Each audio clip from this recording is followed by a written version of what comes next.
Olá, gente, tudo bem? Senta aí no seu lugar. Eu creio que o Senhor ele tem algo especial para nós essa noite, tá bom? O Senhor todos os dias ele tem algo novo para nós, ele todos os dias tem algo para acrescentar em nossas vidas, tá bom? O que eu peço é que você esteja com a expectativa naquilo que ele tem para ministrar no seu e no meu coração essa noite, tá bom?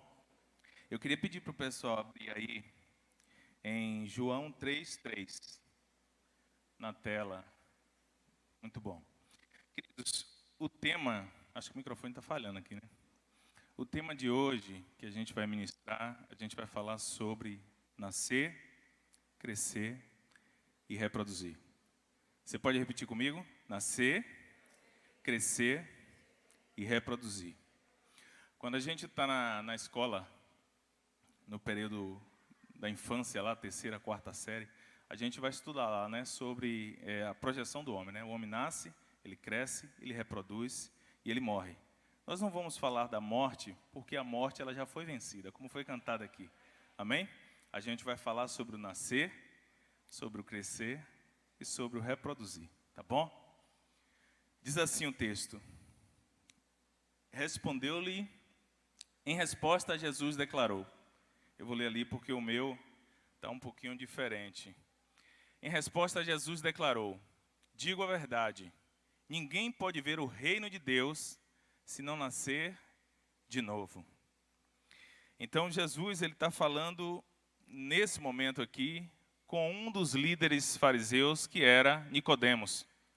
A palavra diz que Nicodemos, ele tentando buscar conhecimento de quem era Jesus e como ele fazia para ter algo que Jesus ele fazia para saber o que Jesus tinha para dar e o que ele fazia para ter aquilo que Jesus tinha para dar.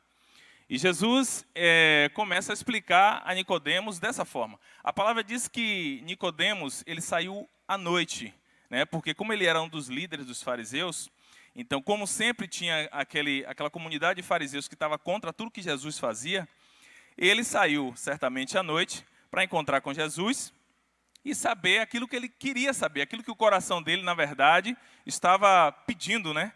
Ele estava com sede de conhecimento. E quando ele senta com Jesus, o senta eu estou acrescentando, a Bíblia não diz estar sentado, né? Mas quando ele está com Jesus, ele pergunta para Jesus, né? Ele diz: eu sei que você é mestre e é vindo da parte de Deus, né? Que ninguém pode fazer o que você faz se não for vindo dos céus. E aí Jesus dá essa resposta para ele, né? Jesus diz que é necessário nascer de novo. Só que Nicodemos, ele era um conhecedor da lei. E Nicodemos olha para ele naquele momento e diz: espera aí, você já parou e pensou o que você está me dizendo aí? Olha o que você está me falando. Eu sou um homem adulto, então você está me dizendo que eu tenho que voltar para a barriga da minha mãe e nascer de novo? Não parece loucura isso? Isso aqui eu estou parafraseando. Mas aí Jesus começa a discorrer e falar para ele sobre um processo de naturalização. A naturalização é um processo que ocorre em todos os países, né? Assim como no Brasil. Um estrangeiro que vier para o Brasil, ele pode requerer a naturalização, mas só que existem alguns critérios, né? Se a pessoa for um português que tem a reciprocidade com o Brasil, lá no artigo 12 da Constituição Federal, vai dizer que essa pessoa ela pode apenas requerer, porque existe uma reciprocidade, assim como um brasileiro que vai para Portugal. Mas digamos que esse cara é americano. Ele veio dos Estados Unidos para o Brasil e ele quer a nacionalidade brasileira. Para ele ter a nacionalidade brasileira, o critério é que ele tenha 15 anos no Brasil ininterrupto, né, e que ele não tenha nenhuma condenação penal. Depois disso, depois de concluídos esses requisitos, ele faz o requerimento nos órgãos competentes e aí ele tem a nacionalidade brasileira concedida. Aí ele pode dizer: eu sou um cidadão brasileiro. E o que Jesus estava falando para Nicodemos naquele momento era exatamente isso. Se você quiser ser um cidadão do céu, você tem que passar por um processo. Você precisa nascer de novo, né? Você precisa conhecer algumas coisas que talvez no passado, antes de mim, você não conhecia, você não tinha como ter acesso a isso. Mas aí Jesus ele começa a dizer, né? Ele começa a dizer: ninguém foi ao céu senão aquele que desceu. Ele começa a contar a sua própria história. Ele diz quem era ele, e depois ele diz que era necessário que aquele que quisesse ter a nacionalidade do céu, aquele que quisesse nascer de novo, precisaria, em tese, ter uma aliança, fazer uma aliança com Jesus. Então, Jesus ali naquele momento de conversa com aquele fariseu, ele diz exatamente isso. E depois ele fala o seguinte: Deus, ele deu seu Filho unigênito. E a gente analisando essa conversa de Jesus, parece, se a gente não soubesse quem é Jesus, a gente até pensaria, poxa, que soberbo, o cara está falando dele mesmo, né? Mas quem está falando é Jesus. E não é soberba. Quando nós falamos a verdade, não é soberba, né? A gente só está, na verdade, declarando uma coisa que realmente é aquilo que realmente acontece, né? Se a gente tem habilidades, a gente declara, eu tenho habilidade para isso, é porque eu sei que é uma verdade, ok? Passado isso aí, eu queria analisar com vocês o seguinte: quando lá no início da história, Jesus, ou Deus, ele chama o Espírito Santo e Jesus, e aí ele vai constrói todas as coisas, depois ele faz o homem, né? Ele diz, façamos o homem conforme nossa imagem e semelhança. E aí ele faz Adão. Só que ele faz Adão um homem perfeito, né? Adão era um homem perfeito, ele não tinha pecado, ele tinha uma vida de relacionamento direto e puro com Deus. A Bíblia diz que Deus todos os dias descia para ter relacionamento com ele. Mas em determinado momento, Adão desobedeceu a Deus, né? A palavra diz que Adão ele comeu do fruto que não deveria comer. E Deus tinha falado com ele, olha, no dia que você comer desse fruto, você morrerá. E quando Adão come daquele fruto, ele e Eva, e Deus volta para encontrar com Adão em um daqueles dias, Adão, quando vê Deus, a primeira reação de Adão foi se esconder, né? E quando Deus pergunta, Adão, onde você está? Adão diz que teve medo, porque ele estava nu. Algo que antes ele não pensava, algo que antes não passava pela cabeça dele, porque o estado em que ele estava mudou, né? O princípio que ele tinha antes passou a não ter mais. Então perceba, Adão naquele momento, entenda o que eu vou falar para não ficar parecendo que é heresia. Adão tinha nascido para o pecado. Adão ele tinha mudado, na verdade, o princípio daquilo que ele tinha sido criado para ser. Ok? E através de Adão, todos nós, também, a Bíblia diz que todos nós pecamos. Todos nós nascemos nessa mesma condição de homem pecador. Então, Jesus, quando ele encontra com Nicodemos, ele está trazendo às claras isso. Olha só, todos são pecadores, né? Então, para vocês agora terem o que eu tenho para dar, existe um caminho, existe uma forma, existem requisitos. E você precisa, na verdade, entrar nesse processo para que você possa ter direito aos céus. Eu não sei se você está aqui pela primeira vez numa igreja, se você nunca entrou, se você não tem uma aliança com Jesus ainda, mas eu quero dizer que a melhor coisa que o homem pode fazer, o melhor negócio que o homem pode fazer, é ter uma aliança com Jesus. Porque Jesus é o único que é capaz de tirar você da condição que você está e botar você numa posição muito melhor. Amém? Então, Jesus, ele traz às claras todos esses princípios do reino dos céus, ali sentado com Nicodemos, um homem conhecedor da lei. E Nicodemos ele para ali para poder aprender, para saber o que Jesus tem para ensinar. Quando nós nascemos de novo, né, a necessidade de nascer de novo, ela existe. Deus, na verdade, ele criou essa necessidade para que a gente tenha um recomeço, para que a gente dê um reset, né, para que a gente possa recomeçar a nossa vida. Mas agora pelo caminho certo, né? Aquilo que a gente fazia, a gente já não faz mais. Pelo menos é o que se espera, aquele que tem o Espírito, que ele seja guiado pelo Espírito. A palavra diz que que o Espírito nos guiará a toda a verdade. Então, a expectativa do mundo, inclusive, sobre nós, cristãos, que temos uma aliança com Cristo, é que a gente viva nessa condição de, digamos, perfeição, né? No caminho de quem quer conhecer mais de Deus. Ok? Então, quando Jesus ele faz essa explicação, ele está dizendo exatamente isso para Nicodemos. Olha, Nicodemos, a vida que você tem agora, você nascendo de novo, você vai mudar. Porque algumas coisas vão acontecer e que naturalmente você vai fluir de forma que tudo vai se fazer novo, né? Tudo vai mudar, você não será mais o mesmo. Só que vocês não estão crendo quando eu falo de coisas terrestres. Quem dirá se eu falasse coisas do céu? Nessa mesma história, Jesus fala isso com ele, né? E eu estava pensando nisso esses dias, a questão da criança, né? A criança, quando ela nasce muito dependente. Um bebê, quando ele nasce, ele não tem passado, né? Se você pegar um bebê, ele não tem passado, ele não tem história para contar. Um bebê que nasceu hoje, ele não tem história para contar, ele não tem passado. Então, quando você entra na condição de nascido de novo, você não tem passado. A palavra diz que tudo foi jogado no mar do esquecimento, né? Que dos seus pecados o Senhor ele já não lembra mais. É uma nova história. E essa nova história, ela deve ser escrita pelo Senhor, né? O Senhor, ele tem o melhor caminho para a gente, né? Ele já sabe o fim da nossa história. Agora, a diferença é, eu quero ou eu não quero seguir. Eu tenho um livre-arbítrio, assim como Adão teve naquele momento, porque Deus ele não quer um monte de robozinho fazendo apenas aquilo que ele deseja. Deus quer que a gente tenha o direito de escolha. Deus ele nos fez a imagem e semelhança dele, com o mesmo poder criativo, com o mesmo poder de decisão, e é isso que ele queria de nós, ok? Quando a minha mãe ela se converteu, nós no princípio da caminhada dela, eu lembro que ela me perguntava muitas coisas assim da vida cristã, da palavra, né? Eu lembro que eu dei uma Bíblia para ela, para que ela pudesse estudar ali e desenvolver conhecimento. E sempre ela me procurava para receber alguma coisa. Quando a gente sentava para conversar, a gente conversava algumas coisas. E ali naquele momento, eu estava ajudando ela a ter o primeiro alimento, né? O primeiro leite. Aquilo que ela tinha feito comigo na vida física. Mas naquele momento, a minha mãe, ela estava recebendo de mim, através do Espírito, é claro, o leite para que ela pudesse começar a caminhada dela. Um dia eu fui bebê na minha vida natural, mas na vida dela espiritual, ela passou a ser o bebê e eu passei a cuidar dela no início da caminhada dela, ok? Uma vez que você nasce, nós nascemos de novo.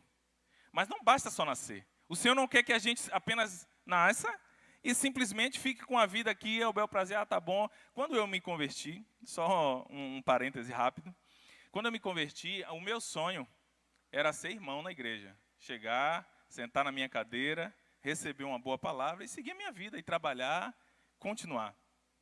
Mas eu lembro que com menos de 2 anos as coisas começaram a acontecer.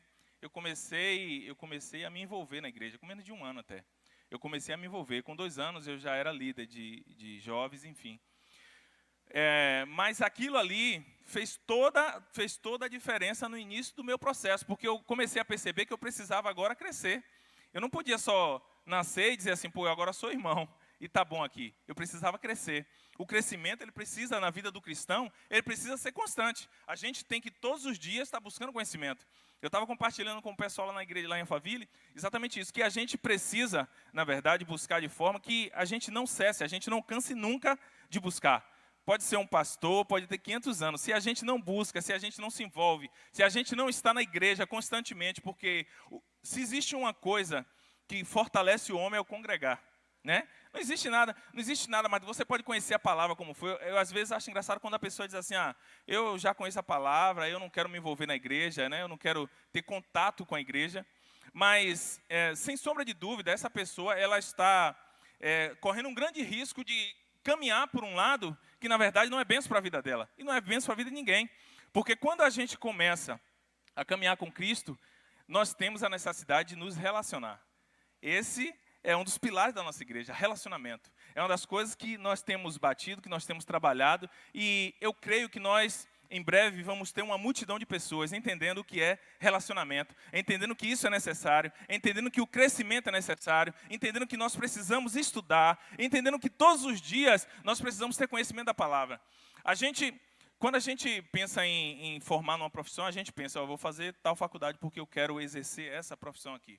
E aí você começa a se preparar, você começa a estudar. Depois você entra na faculdade, você começa a estudar mais ainda, todos os dias. Todos os dias você tem alguma coisa para fazer. E quando você chega no final do curso, você só conclui se você seguir aquele rito, né, de todos os dias estar estudando, estar seguindo ali, fazendo provas, enfim, até você concluir. Então, no reino de Deus, o conhecimento ele tem que ser constante, né? Aquilo que às vezes a gente achava, muitas vezes quando a gente começa a caminhada, a gente é levado por um caminho que a gente acha que é aquilo ali daquele jeito. Depois a gente vai crescendo um pouquinho mais, a gente vai crescendo, a gente vai, pô, não é tão assim. Para vocês terem uma ideia, eu passei por uma situação no início da minha caminhada que foi engraçada. Eu fui para um encontro de batismo e quando eu cheguei lá, uma senhorinha de muitos anos da igreja, né, uma pessoa muito respeitada e até hoje, né, eu tenho muito amor e respeito pela vida dela. Mas eu lembro que naquele encontro eu encontrei um amigo meu, eu devia ter uns 12 meses de evangelho, E aí, quando eu encontrei meu amigo, eu aí bati na mão dele assim e assim, né? Quando eu bati assim, ela aí tomou um susto. Falei, menino, o que é isso? Trazendo coisa do mundo para a igreja, isso é coisa do demônio e tal. E naquele momento que ela falou aquilo comigo, eu fiquei completamente constrangido, porque tinham muitas pessoas, as pessoas viram. E naquele momento ali eu parei, pensei, não respondi nada a ela, porque, na verdade, né, não competia naquele momento eu, sobretudo porque eu estava começando a minha caminhada. Mas aí depois um irmão me encontrou e fez, poxa, rapaz, eu soube que aconteceu isso com você e tal na igreja. Eu fiz, na verdade, você sabe o que significa o cumprimento de você bater assim, assim? Ele fez, não, o quê? Eu disse, isso aqui significa isso, a união faz a força. Não existe, a gente não pode demonizar tudo, né? Então a união faz a força. Isso, na verdade, tem que ser um princípio nosso. A nossa união é que faz a força para a gente fazer o grande mover. Amém? Aleluia. Eu queria pedir mais um versículo aí para a gente entrar no segundo tópico, que é crescer. Que está lá em 1 Pedro 2, 2 e 3. E diz assim, como crianças recém-nascidas, desejem de coração o leite espiritual puro, para que por meio dele cresçam para a salvação, agora que provaram que o Senhor é bom. Olha o que ele diz, desejem. Isso é uma coisa que tem que estar dentro de nós. Nós precisamos desejar todos os dias conhecer mais do Senhor. Nós precisamos desejar todos os dias ter um pouco mais. Nós precisamos todos os dias desejar ter algo novo. Se você vem para uma noite como essa e o coração não tem expectativa de receber algo novo do Senhor, certamente você não vai receber nada, porque a sua expectativa talvez esteja nas pessoas, a sua expectativa talvez ela nem esteja aqui, mas se a sua expectativa estiver no Senhor todos os dias, o Senhor, todos os dias, Ele tem algo para renovar em sua vida. Eu estava compartilhando algo que aconteceu na minha casa esses dias. Meu filho, Rafael, ele estava estudando, né, e fazendo a tarefa dele de casa, anteontem. E ele fazendo a tarefa de casa, aí ele terminou ali. Quando ele terminou, aí Milena falou para ele assim, agora faz o seu nome, escreve o seu nome. E ele já escreve o nome dele, mas com letra bastão, né, a conhecida letra de forma. Ele já fazia o nome e sobrenome dele, sozinho. E aí, de uma hora para outra, eu vi ele começar a chorar, e eu não entendi o que era. Eu disse, o que foi, filho? Ele disse, porque eu não consigo fazer. Eu disse, não consegue fazer o quê? Ele, meu nome. Aí eu disse, não, você consegue, filho, você já fez seu nome tanto ano passado. Aí Milena encostou nele e fez, o que foi, filho? Ele fez, aqui eu não consigo fazer assim, porque na verdade, na agenda dele, a professora dele escreveu o nome dele com a letra cursiva. E ele queria fazer com a letra cursiva, ele não estava conseguindo. Aí Milena pegou, escreveu no papel que ele estava na mão, escreveu o nome dele com a letra cursiva. Logo em seguida, ele pegou, foi ali, do jeito que Milena fez, ele pegou, foi fazendo e ele conseguiu. Quando ele conseguiu, ele fez a maior festa, né? Ah, consegui! E a gente ficou, eu e Milena, olhando para a cara do outro com cara de bobo, né? Tipo assim, pô, nosso filho está crescendo, né? Ele está buscando conhecimento. E assim, a necessidade de conhecimento, gente, se a gente fica feliz quando um filho está buscando conhecimento, está buscando crescer, será que Deus não fica feliz quando a gente busca crescer? Ainda mais nele, ainda mais buscar conhecimento dele, de quem é ele, saber quem é ele, né? A palavra diz que se a gente buscar, a gente vai encontrar. Se a gente bater, a porta vai se abrir. Então isso é uma declaração da palavra, entende? A gente não pode simplesmente parar e achar assim, ah não, o pastor Jonatas vai pregar lá, a pastora Priscila, a pastora Carol, tem um monte de gente, domingo eu chego lá, recebo, vou para a vigília, tá bom demais, entende? Existe algo que nós precisamos fazer, que é buscar o Senhor. E isso nenhum de nós, nenhuma outra pessoa vai fazer por você. Se tem uma das coisas que nós pregamos sempre também, é a autorresponsabilidade. Você é autorresponsável pelo seu crescimento. Você entende que os pastores dessa casa, ele tem o papel dele, eles têm as obrigações dele a cumprir, e tem cumprido, mas isso não vai fazer com que você cresça 100% se você não tiver interesse de crescer. Você entende que uma criança, se ela não quiser estudar, ela não vai aprender. Se ela não tiver interesse de aprender, ela não vai aprender. A mesma coisa é assim, a mesma coisa acontece na nossa vida espiritual. Se a gente não tiver esse interesse, se a gente não gastar tempo para conhecer o Senhor, nada vai acontecer, nada vai mudar. Quando a gente conhece uma pessoa que a gente pensa, poxa, eu vou casar, eu quero casar com essa pessoa. Qual é a primeira coisa que a gente pensa? Gastar tempo, né? Eu preciso gastar tempo, eu preciso conhecer, né? Pelo menos esse é o princípio natural que isso aconteça, né? Às vezes as pessoas se apressam, mas o mais importante é que o princípio seja assim. Que a gente procure conhecer. Que a gente busque, na verdade, saber quais são os gostos dessa pessoa, né? Como que eu posso agradar? O que na verdade, vai fomentar que o meu relacionamento com ela possa se estreitar? Então, nosso crescimento com Cristo, ele vai ser assim, como qualquer relação, como qualquer relacionamento, né? Para que haja crescimento, para que a gente possa conhecer, para que eu possa conhecer o pastor Jonatas, quando alguma coisa está agradando a ele, quando não está, eu preciso me relacionar, eu preciso estar andando com ele. E vice-versa, para que ele possa me conhecer, né? Um dia eles decidiram se conhecer, o pastor Jonatas e a pastora Priscila. Um dia eu decidi conhecer Milena, minha esposa. E quando nós começamos a caminhar ali, a gente vai alinhando as coisas. Nem sempre as coisas se encaixam, né? Nem sempre. O casamento mesmo, eu costumo dizer que o casamento é o maior teste da vida do homem. Porque o casamento é onde você precisa aprender a, muitas vezes, negar a si mesmo. Né? Se tem um dos lugares que você aprende a negar a si mesmo, é no casamento. Porque mesmo que você não queira, você precisa ter essa necessidade. Mas como é que isso acontece? Pense aí, como é que isso acontece se a gente não buscar na palavra? Você entende que a palavra, ela é o verdadeiro manual para a vida do homem. Para a vida do homem sozinho, para a vida do homem casado, né? Para a vida dos irmãos, para a vida dos pais com os filhos, das esposas, dos avós. A Bíblia é o verdadeiro manual. Tem uma amiga minha, chamada Verônica, ela, uma amiga nossa, né, em comum. Ela estava, uma certa feita, um período atrás, com um problema no casamento dela. Era recém-casada e tendo muitos problemas. E aí ela compartilhando com a gente, e aí ela falando assim, olha,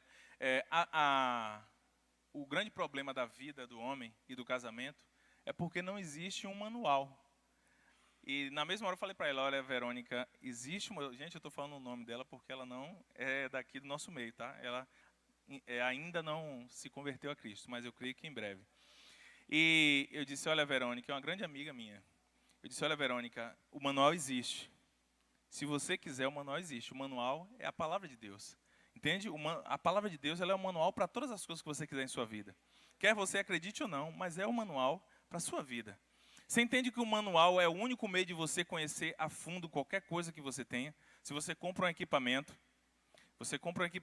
e você não usa o manual, o que você vai fazer? Você vai usar o básico. Ou pela adivinhação, né? Você compra um celular, tem pessoas que têm celular e que têm muita habilidade. Tem pessoas que têm celular e só usa mesmo para ligar, né? Ou hoje em dia tem pessoas que ainda usam até o WhatsApp, mas outras coisas não sabe usar. Quando vai fazer outras coisas, tem que sempre estar pedindo ajuda a alguém.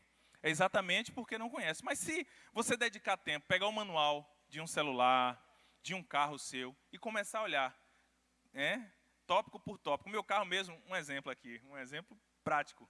Meu carro apareceu uma luzinha amarela já faz tempo. Eu sei que não é grave, porque quando a luz é vermelha é grave, aí você tem que parar urgentemente. Mas quando é amarela é porque você ainda tem um prazo ali de, né? Só que é o seguinte, a luzinha amarela, ela fala sobre a questão do pneu que está baixo. Então eu troquei, coloquei pneu novo, e aí seria só uma questão de resetar. Só que eu não sei como é que faz. Já tentei de todo modo, mas toda vez eu estou com pressa, eu não paro para olhar o manual dele, ler direitinho aquele tópico para poder fazer isso. E olha que assim, eu trabalho todos os dias, eu leio muito, eu tenho muita coisa para ler, talvez seja até por isso que essas coisas eu acabo deixando. E aí eu tentei, não consegui, eu digo, já que não é tão grave, fica aí. Mas talvez se fosse uma pessoa mais cri-cri, né, pô, essa luzinha amarela precisa apagar. O cara vai lá, pega o manual, dá uma lida, e aí vai lá e reseta. Pronto, tudo certo. Então, amados, a palavra de Deus, a palavra que Deus deixou para nós, porque a palavra ela foi escrita para nós, é o manual da vida. E a palavra de Deus ela foi feita exatamente para facilitar a nossa vida. Agora, o homem ele se embaraça exatamente porque o homem muitas vezes não tem interesse. O homem natural ele não tem interesse nenhum. O homem natural ele não entende aquilo que a palavra está dizendo. Eu estava assistindo há um tempo atrás, estou contando algumas histórias aqui para a gente encaixar.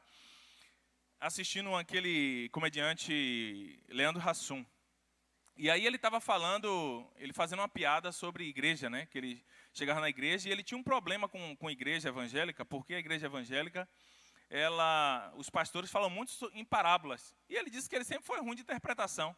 E aí ele começou a contar uma história ali, ele foi lá para Malaquias e inventou uma história para poder fazer a piada. Dizendo que o pastor começou a contar que Malaquias ia andando na ladeira e se machucou, e depois Malaquias ajoelhou, era mais ou menos assim.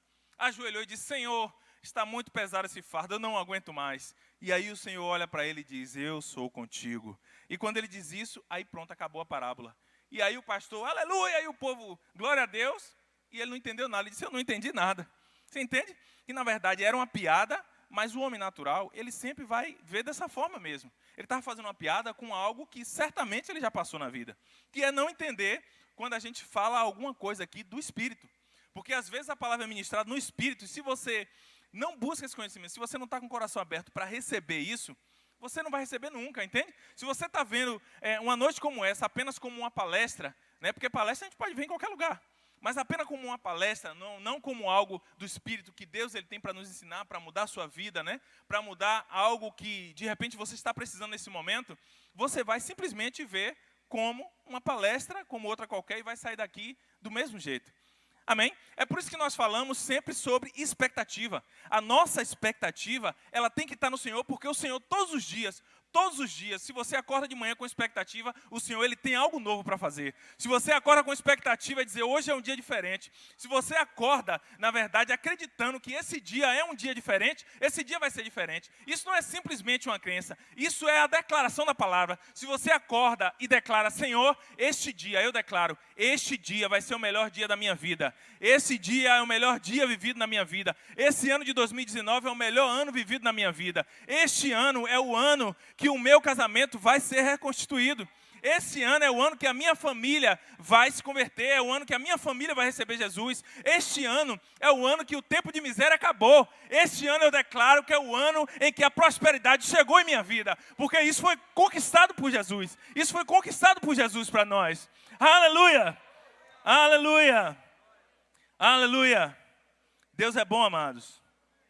Deus é bom. Uma das coisas que acontece no nosso crescimento, deixa eu ver o tempo. Uma das coisas que acontece no nosso crescimento são as dores das passagens da vida, né? Jesus, quando ele esteve aqui, ele disse que nós deveríamos ter bom ânimo, que ele venceu o mundo, né? Que nós íamos ter aflições. E essas aflições, ela tem muito a ver com as nossas dores. Sabe que as dores das conquistas não realizadas, as dores das humilhações, as dores do desprezo que acontece na vida. Eu entendo o que eu estou falando, eu não estou dizendo que isso vai acontecer em sua vida. Mas se acontecer, sabe, é por isso que nós cristãos somos diferentes. Porque nós sabemos que no final da história, tudo já deu certo. Entende? A vida do cristão, bota uma coisa na sua cabeça, a vida do cristão é igual à vida do protagonista de um filme. O cara, ele pode passar pelo maior perrengue, mas você sabe o seguinte, que no final, o protagonista, exceto Leonardo DiCaprio, ele vai se dar bem no final. Porque Leonardo DiCaprio teve um tempo que ele sempre morria, né? Nos filmes, ele sempre morria. Mas o protagonista, ele sempre vai se dar bem. A história dele sempre vai acabar com um final feliz. Entende? E é por isso que nós precisamos andar, crescer todos os dias e no entendimento de que as aflições, elas vão passar. As dores, elas não duram para sempre. As dores, elas não vão ficar até o final da história da sua vida. Então, você não precisa estagnar e simplesmente olhar para a dor. Você precisa olhar para Ele. Você precisa olhar para Jesus e saber o seguinte, que Ele já fez, que Ele já conquistou, que todas as coisas já estão dispostas para nós. Tudo que Jesus já conquistou para a sua vida, para que você seja bem-sucedido em todas as áreas da sua vida, já foi conquistada e já está assim para você. Aleluia! Aleluia! Quando eu tinha por volta de uns 10 ou 12 anos, eu passei por um processo de muitas dores, eu sentia no joelho, né? Todos os dias, eu não conseguia dormir direito. E minha mãe ficou muito preocupada, né? Minha mãe ficava achando um bocado de coisa naquele tempo. E todos os dias eu acordava chorando durante horas, por conta das dores que eu sentia. E minha mãe me levou em diversos médicos, ortopedista, clínico, até que um dia um ortopedista falou, olha mãe, o que o seu filho tem não é nada de anormal. O que ele está sentindo é a dor do crescimento. Entende? Ele disse, esse processo é necessário. Ele está na idade em que ele está num período de um crescimento mais avançado, né? Tem uma fase da nossa vida que a gente cresce mais rápido. A gente às vezes fica estagnado, depois a gente dá. Então, ele disse, nesse período, infelizmente, ele vai sentir dores. Eu posso até passar um remédio, uma coisa para aliviar, mas ele vai continuar sentindo dores. E eu senti dores ali por alguns anos, talvez dos meus 11 até os 13 anos, não lembro direito. Mas eu senti dores, mas aquele processo foi necessário. Mas passou, e hoje eu estou vivo aqui, né? Hoje eu estou bem, hoje eu não sinto mais dores. Então, querido, eu quero dizer para você que no dia que a dor, se ela porventura bater em sua porta, tenha confiança de uma coisa, ela vai passar. A dor, ela não vai continuar. A dor, ela vai só passar um período. Se você se manter firme, se você não desistir, certamente ela vai passar. A dor, ela não pode ficar a vida toda, entende? Ela não vai ficar a vida toda, a não ser que você desista, a não ser que você comece a olhar para ela, ao invés de olhar para o seu Criador, a não ser que você comece a olhar para o obstáculo, ao invés de olhar para Jesus Cristo. Jesus Cristo, ele venceu o mundo e ele disse que nós faríamos coisas maiores ainda. O que você está esperando para poder confiar nessa palavra e viver dias melhores e viver sorrindo, ainda que tudo lhe pareça mal, sabe? Ainda que as pessoas digam assim, olha como está a vida de tal pessoa, olha o que tem acontecido com ele, mas que você tenha confiança de que aquilo ali não é para sempre e que você possa declarar isso. Eu declaro que esses dias já terminaram. Eu declaro que estes dias, eles não são para sempre. Eu declaro e sei porque sei que o Senhor está comigo. Eu sei que o Senhor, ele já mudou a minha história. Eu não posso viver simplesmente de acordo com o que eu vejo.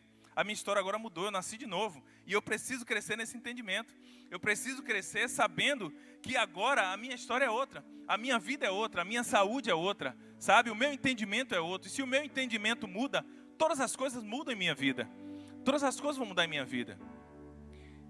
E agora eu lhe pergunto, depois que você cresce em conhecimento, qual é o seu papel como igreja? Você precisa reproduzir. Você precisa reproduzir. A ciência diz que a gente nasce, a gente cresce e a gente reproduz.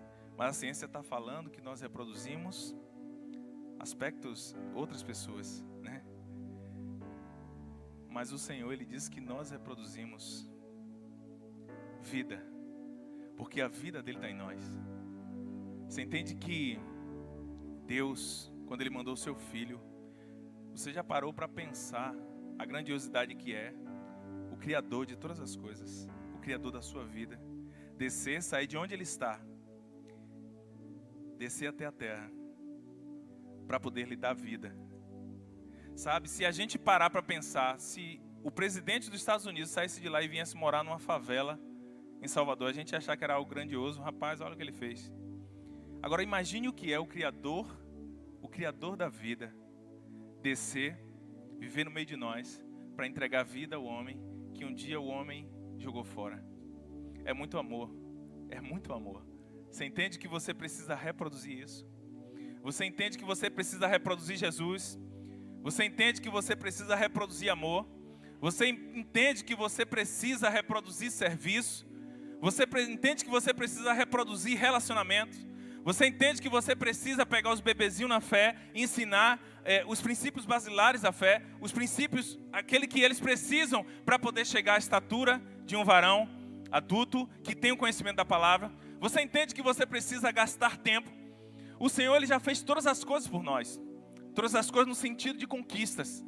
Mas nós precisamos entregar agora nas mãos dele aquilo que ele nos deu.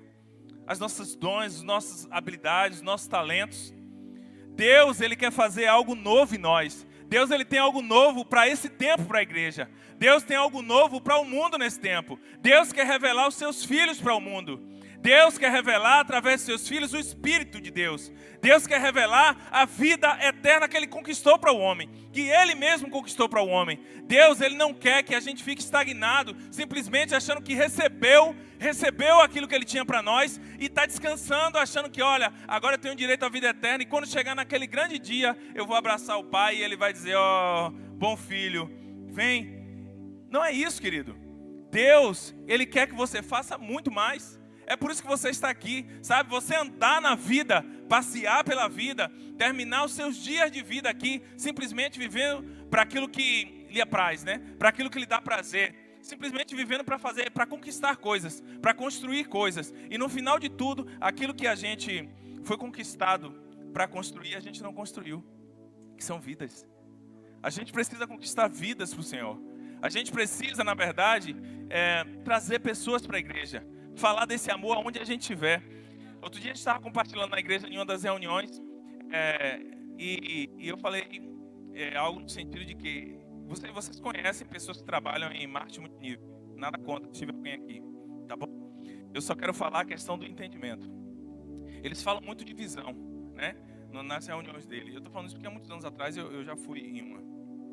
E eles falam muito de visão. E eles falam todos a mesma linguagem. Mas uma das coisas que ele tem, a pessoa que trabalha com marketing multinível tem, é que onde ela chega, ela fala do marketing multinível. Se ela para na fila do banco, ela vai falar do marketing multinível. Como se fosse a melhor coisa do mundo, né? Como se... Eu já conheço cristãos que muitas vezes entram nesse negócio, às vezes nunca evangelizou ninguém, mas quando entra nesse negócio, começa a falar com todo mundo, começa a ligar para aquele amigo que nunca... E já aconteceu comigo, de amigos que eu já não via há anos. Aí me liga, e aí, rapaz, como é que você tá? Eu tô bem. Aí quando diz, rapaz, eu tô com um negócio aí para lhe apresentar, eu digo, já sei, marketing multinível, né? E nós, como cristãos, nós temos que saber o seguinte: a vida é uma só. E não vale a pena ninguém passar por essa terra sem conhecer Jesus, né? Porque depois que partir, não existe purgatório. Depois que a gente parte, acabou. Você entende a importância do que é isso? A importância do que a gente pregar o evangelho onde a gente for. A importância é da gente aproveitar, mas falar com amor, né? Da gente pregar esse amor, apresentar Jesus da forma que Ele é, da forma que a palavra diz que Ele é. Que a gente não fique apresentando Jesus como aquele que condena. Que a gente possa reproduzir isso, sabe? Reproduzir o que Jesus fez. Observe que quando Paulo ele vinha no caminho de Damasco, ele vinha no intuito, lá em Atos 9, ele vinha no intuito de matar os cristãos. Mas quando Paulo ele tem um encontro com Jesus, a Bíblia diz que Paulo ele caiu por terra e ele ficou 3 dias cego, sem comer, sem beber, né? E aí a palavra traz na verdade, faz um parâmetro com a morte de Cristo. Porque Cristo morreu e ressuscitou ao 3º dia. O morto ele não enxerga, ele não come e ele não bebe. Quando Paulo nasceu de novo, depois que Paulo abre os olhos, aí o que foi que Paulo fez? A primeira coisa que ele fez foi querer andar com os apóstolos, né, com os discípulos de Cristo, para poder aprender, para poder crescer. Ele já conhecia a lei, ele conhecia muita coisa da lei, mas ele não conhecia ainda o que era esse amor. Ele não tinha, na verdade, provado, a não ser até aquele momento, né? Depois daquele momento, sim, ele provou, ele disse, algo diferente tem aqui. E esse algo diferente, eu vou dar minha vida por isso. Eu vou entregar a minha vida para que as pessoas possam receber isso que eu estou recebendo. Para que as pessoas possam provar isso que eu estou provando. A vontade de Deus é que você se levante como um guerreiro nesse momento. Que você levante todos os dias no intuito de pensar o seguinte: eu preciso ganhar alguém para Cristo. Eu preciso reproduzir Cristo em alguém. Eu preciso fazer com que Cristo seja conhecido por alguém. Eu preciso fazer com que a vida de alguém mude depois que ela conhecer a Cristo. Porque eu recebi isso. Isso mudou a minha vida. Você entende isso, amado? Você entende isso? Eu quero que você fique de pé. Aleluia.